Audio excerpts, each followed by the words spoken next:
Hi, everyone. I am coming to you today with a new topic, and the energy behind today's conversation is that this one is for the visionaries. I think there are a number of us who feel like we sort of play the visionary role in society, and even those who are kind of on the leading edge of consciousness or maybe doing things differently, if even that just means like healing yourself and healing your bloodline and spending the time in the energetics to reclaim and recalibrate yourself into your highest vibrational expression, that in and of itself is very much visionary work, right? Because it's certainly not taught in schools. It's not something that the mainstream encourages. It's not popular culture to like do real work on yourself. And so any of us who are like actually in that space, any of us who understand even, law of attraction and manifesting and law of assumption, and we are fine tuning and polishing ourselves vibrationally to exist as the solution, and B, on the futuristic timeline, we are the visionaries. We are the ones who are creating and cultivating the future through our vibratory nature right now. And, I think that the visionary always, of course, plays a very high role in society, because half the time, I don't even think the visionary knows, that they are like living out this sort of futuristic timeline, that they're living out kind of a higher timeline. Because while they do that, they're in very much the societal timeline, in that they have to still exist where they are. So the visionary then, therefore, is kind of simultaneously existing in the now and in the future, is calling forward the codes from the future, the truths from the future, the possibilities of the future into the now timeline. And so it is that they will be always heavily misunderstood, right? Because anytime you're on the leading edge of consciousness, if you don't fit into just normalcy, if you're not mediocre, as most of society prefers the comfort of mediocrity, and you're like not comfortable, you're not even comfortable in normalcy or mediocrity, people look at you funny, right? Whether you're a conspiracy theorist, or they have all the names for the people who live sort of on the outlying edges of what's normal, what's possible, what's real. They'll call you delusional, they'll call you a conspiracy theorist if you can even just see through the veil, see through the illusion. And so it's not easy, right? It's not easy. We often end up being, as we've talked about, kind of the black sheep of the family, or what I like to kind of translate that into is the golden child, because I think it is true that you, as the black sheep, are the one who ends up having to kind of put down the timeline of your roots in humanity to say, I'm going to kind of clear all of that out. I'm going to transmute any pain, any lower vibrational energies, any trauma into power. And then you pick it back up as kind of the golden child, and the one who can carry the light of your ancestors forward, the one who can own the power of the transmuted forces of pain and trauma and suffering that have come before you. And again, all of that work, it takes even a specific person to even be able to understand what I'm saying when I say that, because the truth is the average human on the planet right now is simply not transmuting their ancestral tendencies, right? They're certainly not sitting in their vibratory nature and going into the unseen centerpiece of themselves to vibrate higher and to experience the bigger form of greatness in their own energetics. So the true visionary is doing things that there's not even language for yet. And that's a pretty high calling. It's not easy, because even those of us who share that title or are also on the leading edge of consciousness, we don't always necessarily understand one another in some ways, because we're each so individualized in our own spot on that edge, that while we're all doing it together, we're yet to be understood. Many of us can speak the same language. We're talking about energy. We're realizing that the future is energy. I mean, how many people of the past, how many people of the now does it take to say, like, if you want to think of the future, if you want to even think of the future of anything, think in terms of energy, frequency, sound, vibration. That is the unmanifested that comes before the manifested. So if you want to create the future, you're going to be moving in that space versus the materialized space, right? Like the materialization always comes after it's formulated in the unmanifested, in the vibration, in the energy. So the visionary is very much working in the energy of things. And again, there's a lot of people who, you even use the word energy and they like immediately shut you down or turn you off because you are immediately a catalyst, or you are immediately offering them into a space that they're denying. I mean, on a soul level, we are energy first. Everything is energy first. The first language of the universe and of the human experience is energy. So we start there. And so anybody who like gets turned off at the word energy or like is uncomfortable when you start to talk about vibration or the space between, means that they're fundamentally denying themselves. And that's deep. And it is absolutely true. Unfortunately, still probably I would venture to say for the majority of humans, that they fundamentally deny themselves, because in order to really connect with yourself on a vibrational level and on energetic, on a soul level, you have to go inward. You have to go into yourself. It starts within you, right? Like to just close your eyes down and sit in your inner reality is like revolutionary. Many people don't do that. Many religions even still try to act like meditation is somehow a negative thing when you're literally just getting closer to God. You want to see who's really down with God, see the ones who spend time alone with God. And what's the pathway to that? What's the vessel? Yourself. To be alone with God is to be alone with yourself. If you can sit in the quietude of your own personal experience and not run, that's God, right? Like you have to clear out the non-godliness. That's why they call ego death a thing on the spiritual path, because while you're not necessarily killing your ego, you are extracting the ways that ego stands in the way of God. And so the work then is really to integrate the ego, because it's still your humanity, but to realize to let the ego kind of take the passenger seat instead of the driver's seat. And so the driver's seat is still sort of your devotional space, your midpoint between you and spirit. And the ego is here to make sure you still have a personality. So you're not like one of those kind of stuck-in people, the guru kind of culture where they seem to not really have much of a personality anymore. They've closed that down, which to me, again, we're all in different places and we all present differently in how we express beautiful spiritual truths. And so there's not a right way to it, but I don't think closing down your humanity is the way to get closer to God. I think it's integrating your humanity. It's realizing you're still going to have days where you feel absolutely on top of the world and you feel amazing and life is fantastic. And you have other days where you're like, bro, donezo, so over it, over it. And it's all part of it. It's all teaching you. It's all showing you that is the nature of living in a dual reality. So if you consider yourself a visionary, you're going to be able to understand things that other people don't understand. You're going to see things that other people don't see. You're going to really exist in a reality that most do not yet exist in. And you can even kind of feel and see that people are heading in that direction, right? But not all are there, and not even all will get there in this lifetime. And so there's this true faith in what you know and what you see, and in the name of surrender, that you can own your gifts and you can own what you know and own what you see, and talk about it as I do, and what other, many of us do in this space of just normalizing things and kind of trying to find context for things that other people can understand.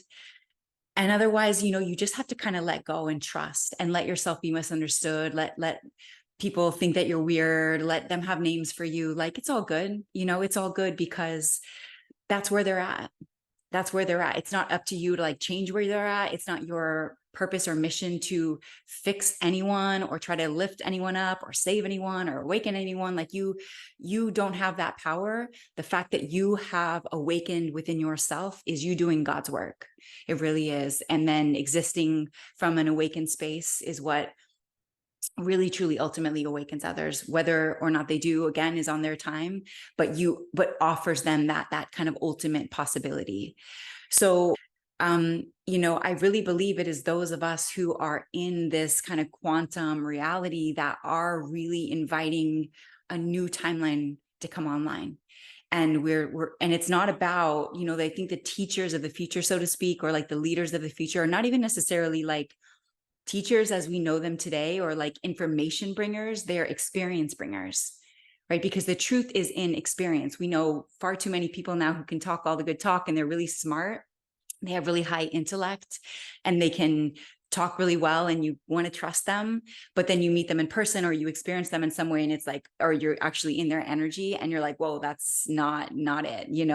It's still a disconnect, because intellect has a way of overriding all the things and kind of calling you in a way that feels enticing, but it's not necessarily always honest. Whereas energy is always honest. Like energy can't lie. It doesn't even have the words to lie, right? It just is. It just is the truth. It speaks only truth. Energy speaks only truth. And so the visionaries now of nowadays, those of us on the leading edge of consciousness, are in the energetics of things. We are embodying a new timeline. We are embodying new possibility. We are calling forward energetically a higher vibrational truth for all people everywhere, just by living that within ourselves. And so when we think about right now with the world the way that it is, and how do we reclaim divinity on the earth plane when in times of war, it is exactly what I'm talking about. There's I think many of us can see that the American empire even is kind of collapsing, and the matrix is imploding, and like the structures that we're sort of used to are dissolving. And so what comes next, right? And the logical mind says, well, there's going to be this next superpower, and it's probably China, and maybe it's going to be China. We don't know. But I like to believe it's the visionaries, that like we're collapsing even the structure of like a country with its power and how they do things, like leading the rest of the countries, and we follow their lead. Like maybe it's not that at all. Maybe the people, maybe the visionaries, maybe those who are in their vibrational power are the next superpower, leading people, not by sitting and teaching and saying, hey, everyone, this is the policies and this is how it's going to go, but by divine law. Maybe. And we don't know, right? Anything is possible right now, but I know that the old systems, the old ways of doing things are tired. They are burnt out. It is not working anymore. And I think as they encroach kind of harder with their like delusion and with the illusion, and when they divide and conquer even heavier, I feel the rumble of the hearts of the people being like, you know what, we're kind of done with this. Like, how many ploys and tricks and how many times are you going to try to do the same thing and we fall for it? And I think that is the ultimate question for humanity. How many times is humanity going to fall for the same tricks over and over and over again? And to what end? Because that will determine kind of, which timeline takes hold. But if we believe in the energetics, we believe that true power is vibrational, that true power is reclaiming your full humanity, integrating the ego and walking with God. If that's really true, then those of us who have done that, and those of us who are really on that path and really in that vibration, are already leading the way into this new timeline. And we don't really know what that means because it's never been done before, and especially not in modern days, right? Like with technology and the way that the world is these days. But maybe. And if that's delusional, let it be that. That's another word for the visionary, right? Delusional, because they believe in more. They believe in more. And if believing in more is delusional, then so be it. Let them call you that. If seeing through the illusion is you being a conspiracy theorist, then so be it. Let them call you that. It's you're not here to be defined by terms and structures and a society that is dying out. It's like if you're spending energy there, you're leaking your power. You have been born out of the structures as they are. And so your work is not to try to fit back in. It's to stay standing out and to invite people to meet you in a new truth and new possibility, but it's through doing the work. And I think that's what really brings the divine timeline on the chart, because it's like a totally different way of doing it, right? Whereas so many people, again, we're used to the leaders talking, we've done the rioting in the streets, we've kind of exhausted the external. We have exhausted the external. And so the new power is like, I don't really even need to say much. You're going to feel it. So when I walk into a room, you're going to feel it.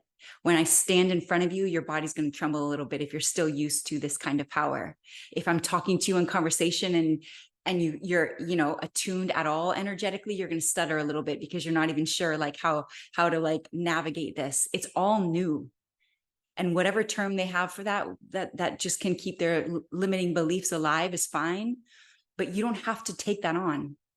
So let yourself maintain the energetics of being the visionary, but let it be of energy, right? Like keep your energy rooted in what you know is possible and what you know is true for you, which is going to exceed language for most. It's going to exceed context for most. Like, it's not, you're no longer normal. And that's a major, major blessing. It is, as much as it can be difficult, because it's not always easy to just be like floating in the outskirts of possibility. I personally would much rather be out here than like, yikes, what's going on in there? Like, whoa, the circus is circusing, and it's insane. It's crazy. And it's sad. It's unfortunate that humanity is still looping in this cycle, but let us be the ones who break out. Let us be the ones who break out. It's a high calling, but there's enough of us now. And there's enough of us who can understand it and who are living it, who have put in the time, because that's the key. It takes time. It takes time to cultivate and curate your vibration, to heal, to transcend, to transmute. It doesn't happen just like that. If you really walk with God's going to be like, all right, show me. And it's in your decisions, and it's how you hold yourself accountable. It's how you take care of yourself. It's how you talk. It's how you treat other people. It's everything that you do, right? God sees all. God is all. You move, like you call spirit, you either call spirit through or you call ego through with like almost nearly everything that you do. And so the work is to integrate them so that your persona cultivates and curates the highest space for spirit to exist. And that's like heaven on earth, right? If we could all just be there and meet there, then love would reign supreme. Then higher vibrational possibility would be not delusion, but like the knowingness of what's coming next. Then, we would meet on a soul level more than we would meet ego to ego. We wouldn't meet each other and judge each other immediately physically. It would be an energetic exchange before anything else, a soul level exchange, a soul level meeting, which we do already. But the human mind, the ego, loves to divide and conquer, as it has been conditioned to do by the powers that be for time. And so that's the first thing. We're judging each other before we're meeting each other. So there's a lot of newness that's happening. There's a lot of new possibility. And I think that the chaos and turmoil on the planet right now is the dark night of the soul of humanity. It is the fall before the rise, because divine law says the false will always fall. No matter how long it takes, it will always fall. If it is not built on divine law, if it is not structured around natural law, it has no legs to stand on. And so it will always fall, and the real will always rise. I mean, that's like vibrational law, right?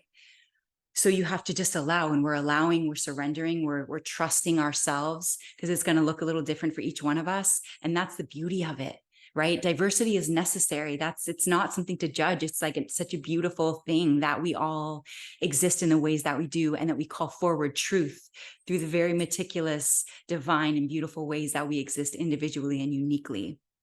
So this is a call to the visionary. This is a call to the visionary that it is your time to exist in your full greatness, that you no longer have to play small, that you need to stop leaking your energy and leaking your power to try to fit into a world that you were born to stand out in, that your sight is a gift and not a curse, that you knowing something beyond what they know is not delusion. It doesn't make you crazy. You're not a conspiracy theorist. You just see through the see-through, and most don't yet. But your gift in that, and as you do that, you give them that permission, because you offer that little question mark of like, for them, of like, is that real? And maybe that's all they need. You're planting the little seeds. Awakening is you planting seeds. Awakening people, helping people, facilitating the awakening of humanity is planting seeds. And that's why the mission takes time, oftentimes visionaries don't even like realize their full bloom, maybe until after they've left this timeline and entered into a new one. And that's kind of the nature of it. But that doesn't mean you're not absolutely still doing the work, right? The work just looks a little bit different than grinding 15 hours a day and then feeling like you've accomplished something, because hustle culture has us all exhausted and traumatized. Because the true work is inside. The true work is maintaining your vibration. The true work is saying no to all of the structures of the matrix that don't align with the mission, and saying yes to God when it doesn't even make sense, when you don't even know how things are going to go or how this is going to play out. That's like the real soldier, the real warrior, the one who's really holding down the divine timeline, has met themselves constantly, has sat in the fire of self-mastery so that spirit can exist in the here and now as completely as possible through their humanity and through their personal experience. So I know it's hard. I know the world is chaotic right now. I know there's a lot of opinions and all the other things, but there's a piece in you that knows the truth. And that's the gift that the visionary gets, is like, you can't even deny what you know if you tried. No matter what name they call you with, no matter what box they try to put you in, you are so multidimensional that you'll never fit and the name will never stick. So let them have the opinions that they have, maintain your connection to yourself, and let your gifts really turn on right now. Because I think there's a really key and pivotal timeline shift that is possible for humanity right now, that the next superpower could be the divine, the people of the divine, the people who really walk on the path of the divine. But it's going to take, all of us. It's going to take all of us. So root into that. Let your vision shine. Let your light shine. Stay in your vibrational power. Say no to the energy leaks. And anchor. Now more than ever, go all in on the mission. Go all in on the mission. That's to me the solution. If all of us did that, if all of us just went all the way in on what we know we're here to do, I really think that we can create something else. I really think that we have a unique possibility to bring humanity into another space where there are different priorities, where the matrix is not what runs the show, where the powers that be are not nefarious. And what a different world that would be, and we already are. We already live in that world. So why not just bring it online and make it real and hold this standard that if anybody even wants to come into your atmosphere, they're going to have to join you in a real way. They're going to have to actually do the work. You're not going to play small or kid glove or like do all these things to like the people who want to stay in the illusion. If they want to stay in the illusion, they can stay. That's a choice. It's always a choice. Awakening is always a choice, but you are giving them that choice. So stay as the offering for the choice, and trust your path and trust your sight, trust what you know, and trust your vision. All right, cool. See you guys next week.